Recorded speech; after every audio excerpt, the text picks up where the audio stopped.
जल्दी खोलना, क्या लाई है आज? वही रोज की तरह आलू की सब्जी और रोटियां। वाह यार, तेरी मम्मी कितनी टेस्टी सब्जी बनाती है। ला तू अपना टिफिन मुझे दे दे। रुक, तो ये रोज रोज मेरी आलू की सादी सब्जी और रोटी क्यों खाती है?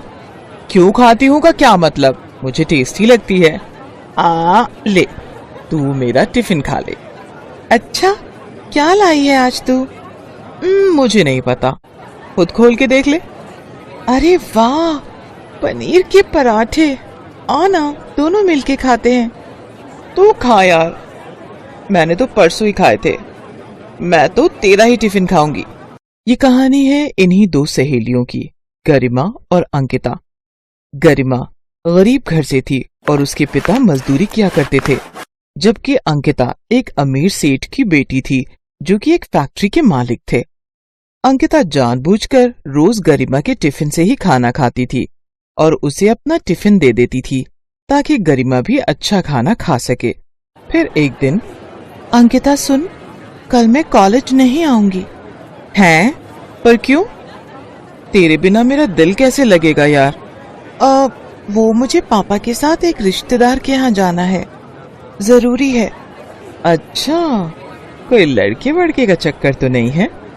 हट पगली, ऐसा कुछ भी नहीं है। वो पापा के चाचा है ना, वो बहुत बीमार है, तो पापा के साथ बस उन्हें ही देखने जाना है। अच्छा, परसों तक तो आ जाएगी ना? हाँ, मैं कल शाम को ही लौट आऊंगी, तो चिंता मत कर। अच्छा तो चल फिर एक काम करते हैं, मैं शाम को तेरे घर आती हूँ, साथ में गोलगप्पे खाने चलेंगे, क्या बोलती है? डन, बट टाइम से आ जाना, हर बार लेट करती है तू। अंकिता को पैसों की कोई कमी नहीं थी, लेकिन इस बात का उसे जरा भी घमंड नहीं था और अंकिता की यही बात गरिमा को सबसे अच्छी लगती थी। पढ़ाई में अंकिता ठीक ठाक थी, जबकि गरिमा पढ़ाई में बहुत होशियार थी। इसीलिए परीक्षाओं के दिनों में गरिमा अंकिता की पढ़ाई में बहुत मदद करती थी। फिर उसी शाम, गरिमा, ओ गरिमा, बाहर आना। अरे अंकिता, कैसी हो बेटी? नमस्ते अंकल, मैं ठीक हूँ, आप कैसे हैं? नमस्ते, मैं ठीक हूँ बेटी। अच्छा, वो आपके चाचा जी कैसे हैं अब? बस बेटी, अंतिम सांसें गिन रहे हैं। उम्र भी तो हो गई है ना। जी अंकल, वो गरिमा। ले, आ गई मैं। पापा, मैं जरा थोड़ी देर में आती हूँ। ठीक है, पर ज्यादा देर मत करना। अंकिता गरिमा को अपनी कार में बिठाकर बाजार ले गई और दोनों ने जी भरकर गोलगप्पे खाए। फिर दोनों काफी देर तक बातें करती रहीं, जिस वजह से गरिमा को घर लौटने में देर हो गई। और फिर, गरिमा, तुम मेरी बात क्यों नहीं सुनती? पापा प्लीज, अब फिर से वही बातें मत शुरू करना आप।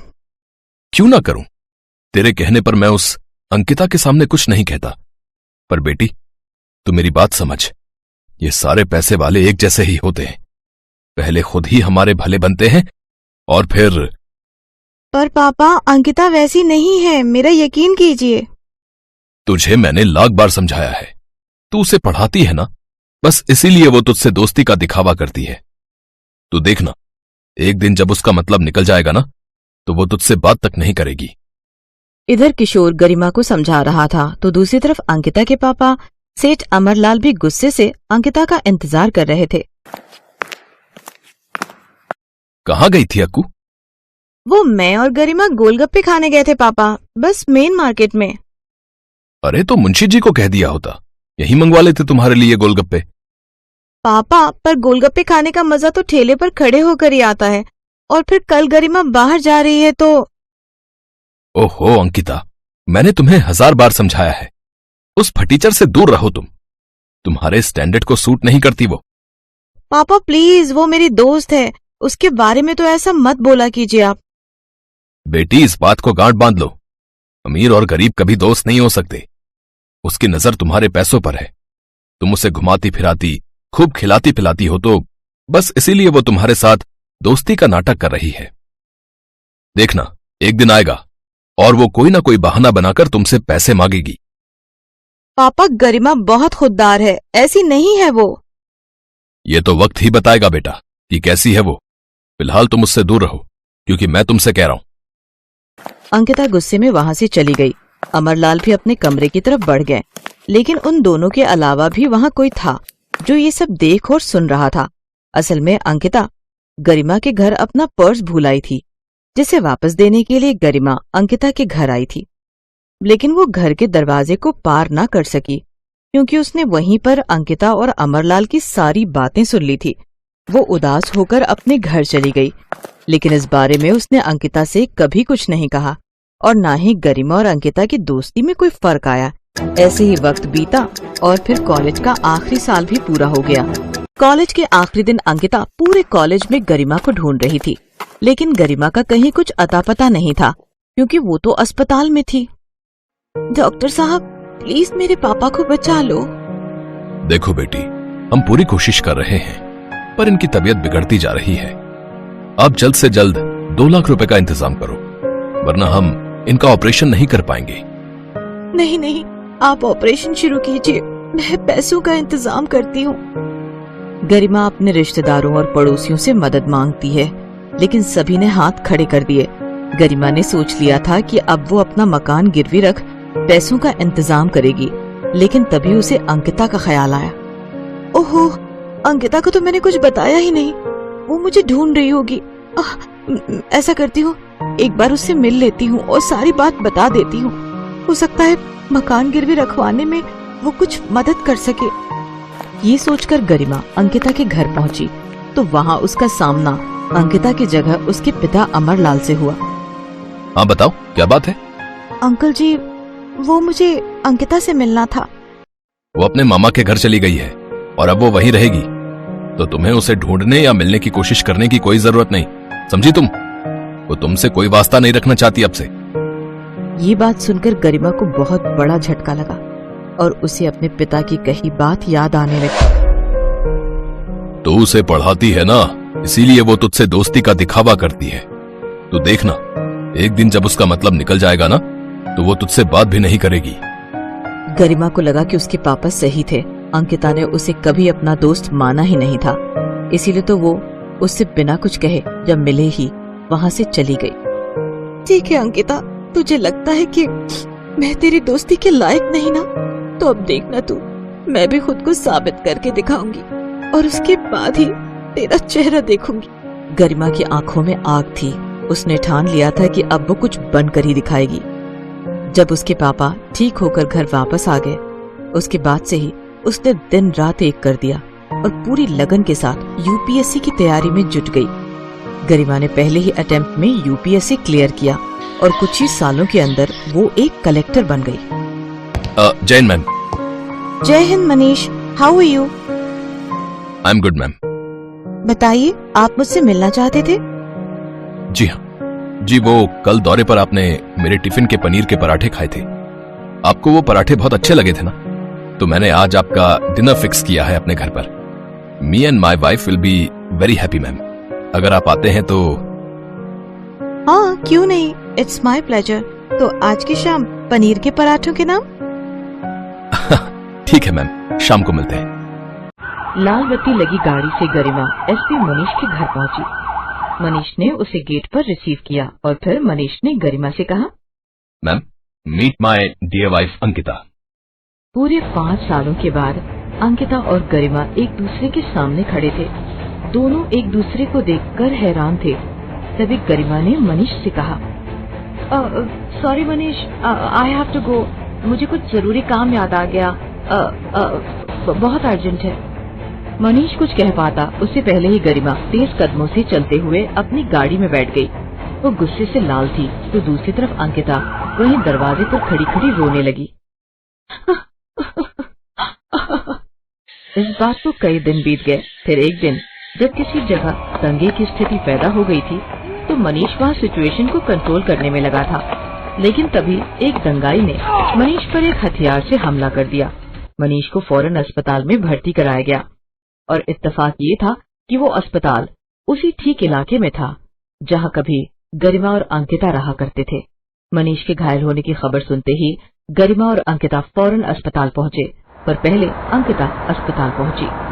डॉक्टर साहब, प्लीज प्लीज मेरे पति को बचा लीजिए। देखिए वो एक मिनट बेटा, आपको मैंने पहले कहीं देखा है। आप तो वही हो ना जिसने उस दिन उस गरीब की मदद की थी? हाँ, अंकिता, यही है ना आपका नाम? हाँ जी सर, पर आपने वो बात किसी को बताई तो नहीं ना? नहीं बेटी, पर तुम्हारी दोस्त आई थी बाद में। उसके हाथ में पैसे थे। सुना है अपने पिता को बचाने के लिए उसने अपना घर गिरवी रखा था, पर तुम्हारी मदद की वजह से उसका घर बिकने से बच गया। मैंने उसे नहीं बताया कि उसके पिता के ऑपरेशन के लिए सारे पैसे तुमने दिए थे। नहीं सर, वो मेरे पापा के पैसे थे। अपने दोस्त के पापा की जान बचाने के लिए असल में मुझे अपनी दोस्ती गिरवी रखनी पड़ी। पहले अपनी प्यारी दोस्त खो दी, लेकिन अब अपने पति को नहीं खो सकती मैं। प्लीज डॉक्टर साहब, मेरे पति को कुछ नहीं होना चाहिए, वरना मैं नहीं जी पाऊंगी। ये कहकर अंकिता रोने लगी। लेकिन तभी उसके कंधे पर किसी ने हाथ रखा। अंकिता ने पलटकर देखा तो वो गरिमा थी। तेरे साथ भगवान कभी कुछ गलत नहीं कर सकता, क्योंकि हमेशा तू ही सही थी मेरी बहन। गरिमा की बात सुनकर अंकिता फौरन उसके गले लग गई और उन दोनों को देखकर मनीष भी मुस्कुरा दिया, जिसे डॉक्टर साहब ने पहले ही खतरे से बाहर बताया था। पारू, बेटा मैंने सब्जी बना दी है, बस तू रोटी बना लेना, ये बर्तन हो जाए तो। ठीक है माँ। अब आप ऐसा करो, दीदी को जगा दो, उन्हें कॉलेज जाने के लिए देर हो जाएगी वरना। क्या ये महारानी अब तक सो रही है? हे भगवान, क्या होगा इस लड़की का। मोना, ओ मोना, उठती है या पानी की बाल्टी उड़े लूं तेरे ऊपर? ओफो माँ, उठ तो रही हूँ, क्यों हल्ला मचा रही हो? क्योंकि बिना हल्ला मचाए तेरी नींद टूटती कहाँ है। चल उठ जल्दी से और जाकर रोटियां बना दे। रोटियां? मैं क्यों बनाऊं? पारू कहाँ गई? वो बर्तन धो रही है। और तू क्यों नहीं बना सकती रोटियां? अरे कुछ तो शर्म कर लड़की, वो तेरी छोटी बहन है, फिर भी तुझसे कहीं ज्यादा काम करती है, क्योंकि वो सिर्फ यही कर सकती है और सारी जिंदगी यही करती रहेगी। घर के कामों के अलावा उसे और आता ही क्या है? माँ, साफ सीधी सी बात है, मुझे ये घर के फालतू कामों में कोई इंटरेस्ट नहीं है। अब मुझे कॉलेज के लिए देर हो रही है, पारू को बोलो मेरा नाश्ता पैक कर देगी। अरे लेकिन ऐसे कैसे? तू रुक जरा। मोनिका अपनी माँ को अनसुना कर वहां से चली गई। कहने को तो मोनिका उम्र में पारुल से बड़ी थी, लेकिन आदतों के मामले में पारुल में समझदारी कहीं ज्यादा थी। इसके साथ ही वो बहुत सीधी सादी थी। दूसरी तरफ मोनिका शुरू से ही मस्त मौला थी। घूमना फिरना और मॉडर्न लाइफस्टाइल जीना उसकी पहली पसंद थी। यही वजह थी कि पारुल उसे फूटी आंख नहीं सुहाती थी। अरे ये क्या पहन रखा है तूने? ऐसे कॉलेज जाएगी, वो भी मेरे साथ? क्यों दीदी, इसमें क्या बुराई है? इतना अच्छा सूट तो है, बल्कि आप अपने कपड़े बदल लो तो ज्यादा बेहतर है। माँ ने देख लिया तो बहुत गुस्सा करेंगी। चुप रह तू, तुझे क्या पता आजकल के फैशन का। तू ऐसा कर, अकेली कॉलेज चली जा, मैं अपनी दोस्तों के साथ जाऊंगी। मोनिका के ऐसे बर्ताव से पारुल को बहुत दुख होता था, लेकिन फिर भी वो उससे कुछ नहीं कहती थी। दरअसल दोनों बहनों ने अपने पिता को बचपन में ही खो दिया था। तब से इनकी माँ सरला ही सब कुछ संभाल रही थी। फिर एक दिन, अरे भाई साहब, आप आइए, बैठिए ना। अरे मोना, ताऊजी आए हैं, जल्दी से ठंडा पानी तो लेकर आ। और सुनाइए भाई साहब, इस बार तो बड़े दिनों के बाद आना हुआ आपका। हाँ, थोड़ा व्यस्त हो गया, बस इसीलिए तुम्हारा और बच्चियों का हाल नहीं ले पाया। और सुनाओ, सब ठीक तो है ना? जी भाई साहब, सब बढ़िया है। अपनी पारुल ने इस बार भी कॉलेज में टॉप किया है। अरे वाह, क्या बात है, बहुत ही बढ़िया। सच में अपनी पारू बिटिया का तो कोई जवाब नहीं। और अपना मोना के क्या हाल हैं? बस उसका क्या कहूँ भाई साहब, आप तो सब जानते ही हो। अरे इतना परेशान मत हो, अपनी मोना भी बहुत प्यारी है। वैसे सरला, मुझे तुमसे कुछ जरूरी बात करनी थी। वो मेरे मुंबई वाले दोस्त है ना, रामनाथ जी। वही ना, जो अपनी सोनी की शादी में मिले थे, जिनका बेटा डॉक्टर है। वो क्या नाम था उसका? अनिकेत। हाँ वही है। दरअसल रामनाथ जी का फोन आया था कल मेरे पास। वो हमसे रिश्तेदारी जोड़ना चाह रहे हैं। अपने बेटे को तुम्हारा दामाद बनाना चाहते हैं वो। सरला अपने जेठ से आगे कुछ पूछ पाती उससे पहले ही वहां मोनिका पानी का गिलास लेकर आ गई। वो अनिकेत को जानती थी। उसने बिना कुछ जाने ही ये मान लिया कि ये रिश्ता उसी के लिए आया था। नमस्ते ताऊ जी, आप उन्हीं की बात कर रहे हैं ना, जिनका बम्बई में भी घर है और एक दिल्ली में भी? हाँ बेटा, असल में रामनाथ जी के बेटे अनिकेत को अपनी पारुल पहली ही नजर में पसंद आ गई थी। रामनाथ जी और भाभी जी को भी अपनी पारू पसंद है। सरला बहुत ही भले लोग हैं। इतना पैसा है पर घमंड नाम की चीज नहीं है किसी में। अपनी पारू राज करेगी, राज। ताऊजी नहीं, आप उन लोगों को मना कर दीजिए। पारू मुझसे छोटी है, उसकी शादी पहले कैसे हो सकती है? क्यों नहीं हो सकती? अरे इतना अच्छा रिश्ता है, वो भी सामने से आया है। भाई साहब, हमारी तरफ से हाँ समझिए। रही बात छोटे बड़े की तो कोई बात नहीं, हम कोशिश करेंगे कि पारू की शादी से पहले इसके लिए भी कोई अच्छा रिश्ता ढूंढ ले। मोनिका अपनी माँ की बात काट तो नहीं सकी, लेकिन वो इस बात से बुरी तरह चिढ़ गई थी।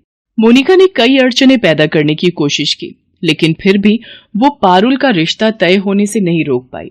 हालांकि पारू की शादी से पहले ही मोनिका का भी रिश्ता तय हो गया। परिवार यहाँ भी अच्छा था, रुपए पैसे की कोई कमी नहीं थी। बस फर्क ये था कि मोनिका का ससुराल पास के ही एक गांव में था। हालांकि सरला ने मोनिका के लिए भी शहर में काफी रिश्ते खोजे, लेकिन कहीं कोई बात नहीं बनी, तो मजबूर होकर मोनिका को गांव के ही रिश्ते को हाँ कहनी पड़ी। दोनों बहनों की शादी खूब धूमधाम से हुई। और फिर मोनिका, जब तुम्हें मैं पसंद नहीं था, मेरा घर पसंद नहीं था, तो तुमने मुझसे शादी क्यों की? गलती हो गई। सच में तुमसे शादी करने से तो अच्छा था कि मैं कुंवारी ही बैठी रहती। मुझे लगा था कि मैं तुम्हारी सोच बदल लूंगी और फिर हम शहर जाकर रहेंगे, लेकिन नहीं, तुम्हें तो यही गांव में अपनी जिंदगी बर्बाद करनी है। शौक से करो, पर मेरे साथ ऐसा नहीं चलेगा, कह देती हूँ। हाँ तो तुम मेरी भी एक बात कान खोलकर सुन लो। मैं अपने माँ बाप को यहाँ अकेला छोड़कर कभी शहर नहीं जाऊंगा, चाहे जो हो जाए। ठीक है, फिर यहीं रहो, मैं जा रही हूँ। शादी के 2 महीने भी मोनिका अपने ससुराल में नहीं काट सकी और सब कुछ छोड़कर अपने मायके आ गई। सरला के लाख समझाने पर भी वो टस से मस नहीं हुई। फिर एक दिन, माँ एक खुशखबरी है, आप नानी बनने वाली हैं। सच? अरे वाह, बधाई हो बेटा, मैं बहुत खुश हूँ। सच में? दामाद जी से मेरी बात करा जरा। माँ वो मम्मी पापा को दिल्ली छोड़ने गए हैं, वहां कुछ जरूरी काम है, तो मम्मी पापा कुछ महीने वहीं रहेंगे। अच्छा, तो तू ऐसी हालत में अकेली रहेगी क्या? नहीं माँ, ये परसों तक वापस आ जाएंगे। नहीं बेटा, दामाद जी तो वैसे भी सारा दिन अपने काम में रहेंगे। अगर किसी को बुरा ना लगे तो क्या मोना को भेज दूं तेरे पास? यहाँ तो सारा दिन बस फोन में ही लगी रहती है, मेरी एक नहीं सुनती। तेरे पास रहेगी तो कुछ अच्छा सीखेगी और तेरा ख्याल भी रख लेगी। ठीक है माँ, आप दीदी को भेज दो, कोई दिक्कत नहीं है। मोनिका पारुल के पास खुशी खुशी आ गई, क्योंकि असल में उसे तो यही चाहिए था। हालांकि वहां जाकर वो पारुल का ध्यान रखने की बजाय अपनी ही दुनिया में मगन थी। अनिकेत जी, ऐसा कीजिए, आज आप क्लिनिक मत जाइए, मुझे इतने दिन हो गए यहाँ आए हुए, मुझे मुंबई तो घुमा दीजिए कम से कम। दीदी हम चलेंगे, पर इस वीक रुक जाइए, बस एक बार पारुल की टेस्ट रिपोर्ट्स आ जाएं, फिर तीनों चलेंगे। ये कैसे जाएगी? नहीं नहीं, ये जाएगी तो हमें हर वक्त इसी का ख्याल रखना पड़ेगा, फिर हम क्या खाक घूमेंगे? इसे घर पर ही रहने दीजिए, बस हम दोनों चलते हैं। अनिकेत मोनिका से बिना कुछ कहे ही वहां से उठकर चला गया। उसके जाते ही पारुल ने मोनिका से कहा, दीदी आप बुरा मत मानना, वो क्या है ना, ये मेरे बिना कहीं घूमने नहीं जाते, बस इसीलिए। क्या? उफ, तेरी संगत में अनिकेत भी गंवार जैसे हो गए क्या? चलो कोई बात नहीं, मैं अकेले घूम कर आ जाती हूँ। मोनिका हर चीज में मनमानी ही करती थी, उसे हर चीज में पारुल से बराबरी करनी थी, फिर चाहे उसके लिए कुछ भी करना पड़े। दीदी ये ड्रेस, ये आपको कहाँ से मिली? तो क्या हुआ, मैंने तेरी अलमारी में देखी, मुझे अच्छी लगी तो मैंने पहन ली। अब इतना भी हक नहीं है क्या मेरा? अगर तुझे बुरा लगा है तो साफ साफ बोल दे, मैं चेंज कर लेती हूँ। अब नहीं, अब पहन ली है तो रहने दीजिए, पर कोशिश करना कि इसे पहनकर इनके सामने मत जाना, हो सकता है इन्हें बुरा लग जाए। अगर ऐसा है तो मैं चेंज ही कर लेती हूँ, वैसे भी ये मुझे थोड़ी टाइट हो रही है। अब तू ऐसा कर, अनिकेत जी को बोलकर मेरे लिए बिल्कुल ऐसी ड्रेस मंगवा दे, बस 1 नंबर बड़ी होनी चाहिए। मोनिका धीरे धीरे पारुल के घर को अपना ही घर समझने लगी और बड़े ही आराम से हर चीज पर अपना हक भी जताने लगी। लेकिन इतना सब करके भी वो ना पारुल की बराबरी कर पा रही थी और ना ही खुश रह पा रही थी। पारू देखो, मैं तुम्हारे लिए क्या लाया हूँ। वाह, ये तो डायमंड है ना, पर इसकी क्या जरूरत थी, मेरे पास तो पहले से इतनी ज्वेलरी है। जरूरत हो या ना हो, मुझे तुम्हारे लिए गिफ्ट्स लाना अच्छा लगता है, ये तो जानती हो ना। और वैसे भी बहुत जल्द तुम मुझे जिंदगी का सबसे अनमोल गिफ्ट देने वाली हो, जिसके सामने ये डायमंड रिंग तो कुछ भी नहीं है। पारुल अनिकेत के गले लग जाती है और पास ही खड़ी मोनिका ये सब देखकर बुरी तरह जल भुन जाती है। उसी वक्त उसने तय कर लिया कि अब उसे क्या करना है। मोनिका ने पारुल की काफी ज्वेलरी चुरा ली और उसे लेकर चुपचाप घर से बाहर जाने लगी। लेकिन तभी अचानक उसका पैर दरवाजे की चौखट से टकरा गया और वो बहुत जोर से गिर पड़ी। उसके चिल्लाने की आवाज सुनकर पारुल और अनिकेत दोनों की नींद टूट गई और वो फौरन बाहर पहुंचे। मोनिका जमीन पर गिरी दर्द से कराह रही थी। उसका ध्यान ही नहीं रहा कि गिरने की वजह से सारी ज्वेलरी जमीन पर फैली पड़ी थी। दीदी ये क्या हो गया? चलो उठो, चलो मेरे साथ। पारुल और अनिकेत दोनों ने ही मोनिका के साथ साथ पास ही पड़ी ज्वेलरी को भी देख लिया था और वो सारा माजरा भी समझ गए थे, लेकिन फिर भी उन्होंने उस वक्त मोनिका से कुछ नहीं कहा और उसे अस्पताल ले जाकर उसका इलाज करवाया। फिर घर आने के बाद, दीदी तुम आराम करो, मैं तुम्हारे लिए कुछ खाने को लेकर आती हूँ। नहीं रुक जा, मुझे तुझसे कुछ कहना है। वो ज्वेलरी में वो कुछ मत कहो दीदी, हम इस बारे में बाद में बात करेंगे। नहीं, मुझे अभी बोलने दे, वरना हो सकता है बाद में मैं इतनी हिम्मत ना जुटा पाऊं। मुझे माफ कर दे मेरी बहन। सच तो यह है कि मैंने हमेशा तुझे खुद से कम समझा, लेकिन जब तेरी शादी मुझसे बेहतर हुई तो मुझसे ये बर्दाश्त नहीं हुआ। पर मैं भी क्या करती, मुझे वो गांव की जिंदगी नहीं चाहिए थी, बल्कि मुझे तो तेरी जैसी शहर की आलीशान जिंदगी चाहिए थी। नहीं दीदी, तुम्हारी यही सोच तो गलत है। गांव हो या शहर, परिवार हर जगह अपना होता है, बस जरूरत है तो उसे सच्चे दिल से अपनाने की। और रही बात रहन सहन की, तो उसे भी हम अपनी मेहनत और वक्त के साथ कभी भी बदल सकते हैं, बस हमारी सोच और नियत साफ होनी चाहिए। मोनिका को पारुल की बात समझ आ गई थी। उस दिन पहली बार उसने पारुल को एक बहन के नाते बड़े ही प्यार से गले लगाया और फिर सब कुछ बदल गया। पारुल के समझाने पर मोनिका वापस अपने ससुराल चली गई और अपने बिखरे रिश्तों को फिर से संजोने लगी।